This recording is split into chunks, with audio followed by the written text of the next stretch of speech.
নমস্কার, আপনারা দেখছেন রূপম টিভি। পশ্চিমবাংলায় প্রথম দফায় 3টি লোকসভা কেন্দ্রে ভোট হয়ে গেল, যথাক্রমে আলিপুরদুয়ার, জলপাইগুড়ি, কোচবিহার। সামগ্রিকভাবে যেটা আমাদের কাছে খবর এসেছে তাতে আমরা জানতে পেরেছি যে 77% ভোট পড়েছে 3 লোকসভা মিলিয়ে, মোটামুটি 77%। 2019-এর মোটামুটি আর 2024-এর ভোট পরিসংখ্যান মোটামুটি একই।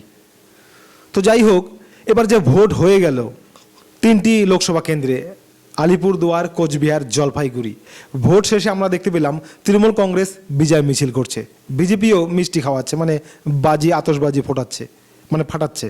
তো ঘটনা এখানে হলো, তাহলে কে জিতবে? দেখুন, সবাই আত্মবিশ্বাসী, ভোটের শেষে সবাই আত্মবিশ্বাসী হবেই, এটা সাধারণ বিষয়। আর এটা একটা গিমিক, মানে এটা একটা পরিকল্পনা যে সামনের দিনে যে সমস্ত ভোট রয়েছে তাতে আরও বেশি উৎসাহ পাবে কর্মীরা, কারণ এই যে বম ফাটাচ্ছে, আতশবাজি করছে, মিছিল করছে, বিজয় মিছিল, তাহলে তার দল জিতবে এমন একটা ব্যাপার হয়ে আছে। তো যাই হোক, এরকম একটা পরিস্থিতির মধ্যে দিয়ে ভোট হয়ে গেল 3 কেন্দ্রে, তাহলে সেখানে কে জিতবে? কোচবিহার, জলপাইগুড়ি, আলিপুরদুয়ারে তৃণমূল বলছে তারাই, বিজেপি বলছে তারাই, সিপিআইএম জোট তারাও বলছে আমরা। তো আসলে কে জিতলো এই 3 লোকসভা কেন্দ্রে, সেটারই আজ আগাম সমীক্ষা। কোচবিহার দিয়ে শুরু করি। কোচবিহারে 2019-এ নিশীথ প্রামাণিক যে জয়লাভ করেছিল বিজেপির প্রার্থী, তার ব্যবধান ছিল 54,000। এবার 2024-এরটা বলি। প্রথম থেকেই ভোটে ব্যাপক যে সংঘর্ষ, সেটা কিন্তু কোচবিহারে আমরা দেখতে পেয়েছি। উদয়ন গুহ, নিশীথ প্রামাণিক, জগদীশ চন্দ্র বাসুনিয়া, এদের মধ্যেই হয়েছে। প্রার্থী তৃণমূলের জগদীশ চন্দ্র বাসুনিয়া, বিজেপির নিশীথ প্রামাণিক। সিপিআইএম কংগ্রেস এটা বললাম না, কারণ দেখুন আমি যা বলবো সরাসরি এবার ফাইটটা হচ্ছে বিজেপি এবং কংগ্রেস, তৃণমূল কংগ্রেসের মধ্যে। তো জগদীশ চন্দ্র বাসুনিয়া আর নিশীথ প্রামাণিকের মধ্যে সরাসরি অ্যাকশন, প্রথম থেকেই অ্যাকশন। দেখুন, আমরা বিগত দিনে ভোটে কি দেখেছি, যে বেশিরভাগ বিজেপি প্রার্থী, বিজেপি এজেন্টদের মারধর করা হচ্ছে, বিজেপির চটি ফেলে দেওয়া হচ্ছে, ছিঁড়ে দেওয়া হচ্ছে। কিন্তু এবার আমরা দেখতে পেলাম তৃণমূলকেও আটকানো হচ্ছে, তৃণমূলের এজেন্টকেও মারধর করা হচ্ছে, তাদের চটিও নাকি ফেলে দিয়েছে বিজেপি। দু দলের মধ্যে বাঁশের মারপিটও দেখলাম।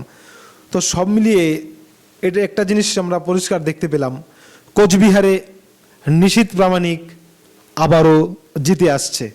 কোচবিহার থেকে ভোটের পর এটাই সমীক্ষা উঠে আসলো, কোচবিহারে নিশীথ প্রামাণিক আবারও জয়লাভ করবে। আপনারা দেখে নিতে পারেন। এবার আসি আলিপুরদুয়ারে 2019 সালের যে রেজাল্ট ছিল, যা ফলাফল ছিল, বিজেপির প্রার্থী জন বার্লা মোটামুটি 2,43,000 ভোটের ব্যবধানে জিতেছিল, বড় মার্জিন। এবার 2024 জন বার্লা সেখানে আর প্রার্থী নেই, প্রার্থী হয়েছে মনোজ টিগ্গা। আলিপুরে বিজেপির প্রার্থী। তৃণমূলের প্রার্থীটাকে, তৃণমূলের প্রার্থী হয়েছে সেখান থেকে প্রকাশ চিক বারিক, সিপিআইএমের বা জোটের সম্ভবত মিলি ওরাও। তো দেখুন, লড়াইটা সরাসরি তৃণমূল ভার্সেস বিজেপি হচ্ছে। আমি বারবার বলছি, জন বার্লা প্রার্থী নেই। আলিপুরদুয়ারে ভোট পড়েছে আগের বারের মতোই, ওই 77% গড়ে। তো এখানে আলিপুরদুয়ারে কি হতে পারে? এটা স্বাভাবিক বিষয়, যদি 1 লক্ষ ভোটও কম পায় বিজেপি, তবুও জিতবে। তো স্বাভাবিকভাবেই আলিপুরদুয়ার বিজেপির পক্ষেই যাচ্ছে। আপনারা যতই নাড়াঘাটা করুন, আলিপুরদুয়ার বিজেপির দিকেই যাচ্ছে। জলপাইগুড়িতে জয়ন্ত কুমার রায় মোটামুটি 1,84,000 ব্যবধানে জিতেছিল তৃণমূল থেকে 2019 সালে, ব্যাপক জয় ছিনিয়ে নিয়েছিল। এবারও প্রার্থী জয়ন্ত কুমার রায়, তৃণমূলের নির্মল চন্দ্র রায়।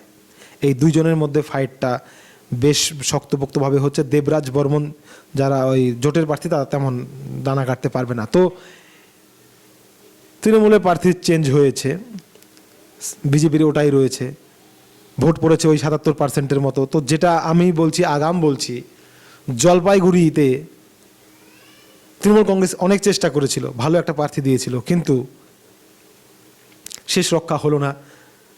জলপাইগুড়িতেও বিজেপি আসছে। তো মোট কথা এখানে 3টা যে লোকসভায় ভোট হয়ে গেল, জলপাইগুড়ি, আলিপুরদুয়ার, কোচবিহার, 3টাতেই বিজেপিই থাকছে। গতবারও ছিল, এবারও থাকছে। খবর ভালো লাগলে সাবস্ক্রাইব, লাইক, শেয়ার করবেন। জয় হিন্দ।